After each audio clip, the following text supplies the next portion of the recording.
d'Europe 1, le chef de l'État qui par ailleurs gagne 5 points en 2 semaines dans un sondage BVA publié ce matin, crédité de 29% des intentions de vote, loin devant Marine Le Pen qui perd 1,5 point à 16% et Éric Zemmour à 13%. Éric Zemmour qui par ailleurs s'est lui aussi adressé aux Français en publiant une vidéo sur les réseaux sociaux, coiffant ainsi au poteau le chef de l'État.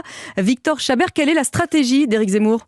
Eh bien, Éric Zemmour veut devenir l'opposant numéro 1 d'Emmanuel Macron et cela se ressent dans une vidéo qu'il a publiée hier sur les réseaux sociaux avec mise en scène et musique. Monsieur le Président de la République, je vous attendais.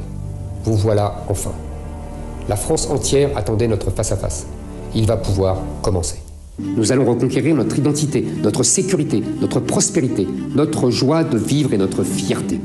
Je serai très heureux, Monsieur le Président de la République, de vous en parler face à face et devant tous les Français lors du débat du second tour. Concernant sa lettre aux Français, c'est une opération prévue de longue date. 3 millions d'exemplaires ont été imprimés mardi. Ils seront envoyés par la poste.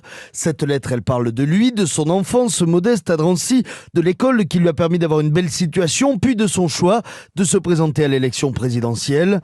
Fragilisé dans les sondages par la guerre en Ukraine et ses positions passées sur Vladimir Poutine, Éric Zemmour attend donc beaucoup de l'entrée en campagne d'Emmanuel Macron pour tenter d'installer le duel avec le président sortant et espérer ainsi redonner du souffle à sa campagne. Victor Chabert du service politique d'Europe 1. Hasard du calendrier ou pas, Jean Castex a par ailleurs hier annoncé la levée de nouvelles restrictions sanitaires à certaines exceptions près. Le port du masque ne sera plus obligatoire dans la plupart des lieux où il était jusqu'à présent.